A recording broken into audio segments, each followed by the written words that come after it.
ভোরের আলো ফোটার আগেই বিভিন্ন ধরনের কাঁচা সবজি ও নানা পণ্য সামগ্রী নিয়ে বাজারে হাজির হন ক্ষুদ্র ব্যবসায়ীরা। নিজেদের উৎপাদিত পণ্যের পাশাপাশি প্রান্তিক পর্যায়ে কৃষকদের কাছ থেকেও নানা পণ্য কিনে আনেন তারা। নওগাঁ শহরের তালতলী রোডের শাহানাবাগ সিটি এলাকায় গড়ে উঠেছে ব্যতিক্রমী এই হাট, নাম উৎপাদকের হাট বাজার। বাজারের অধিকাংশ বিক্রেতাই নারী উদ্যোক্তা। বিভিন্ন ধরনের শীতকালীন সবজির পাশাপাশি বিক্রি হয় মাছ, মাংস সহ নিত্য প্রয়োজনীয় পণ্য।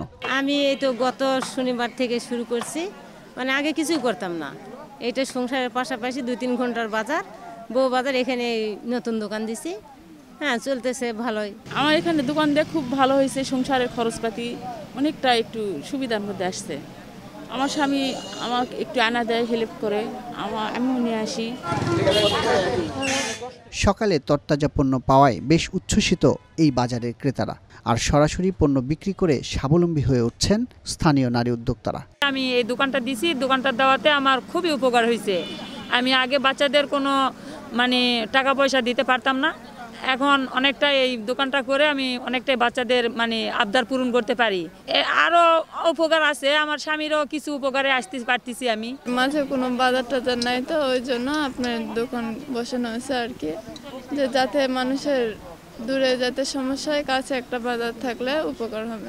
আমরা মেয়ে মানুষেরা বাসার কাছে বাজার সুবিধা হয়, হাঁটতে যায়, সকালে হাঁটে যাওয়ার সময় আবার বাজার নিয়ে যেতে পারি, আবার এমনি সব কিছু পাওয়া যায়, সাশ্রয় মূল্যেও পাওয়া যায়। উৎপাদক বাজারে টাটকা শাকসবজি পাওয়ার পাশাপাশি পাওয়া যাচ্ছে মাছ, মাংস। অন্যান্য বাজারের তুলনায় দামও কিছুটা কম। সরষে পাওয়া যাচ্ছে, মাছ টাছ আসা, সবগুলো আশেপাশে মেয়েরা আসা বাজার করে নিয়ে যাচ্ছে, খুবই উপকার হতেছে। আমরা কিছু একটু হলেই মনে করি যে বিদেশ থেকে নিয়ে আসতে হবে এই কাঁচামরিচ, আদা, রসুন, পেঁয়াজ, কিন্তু এইটা আমরা যদি সকলেই কিছু না কিছু উৎপন্ন করি তাহলে এই সমস্যার সমাধান হওয়া সম্ভব।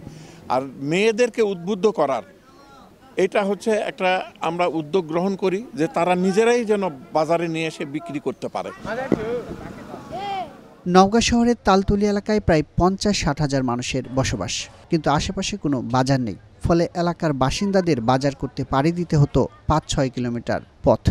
আমরা মূলত শহরতলির লোকের প্রত্যেকের বাড়ির পাশে কিছু না কিছু জায়গা থাকে, সেই জায়গাটাতেই শাকসবজি উৎপন্ন করে আমরা এখানে বিক্রি করার জন্য উদ্বুদ্ধ করি মানুষকে, এবং সেই হিসাবেই এই পেঁয়াজ, রসুন, আদা সমস্ত কিছুই কিন্তু এখানে উৎপন্ন হচ্ছে।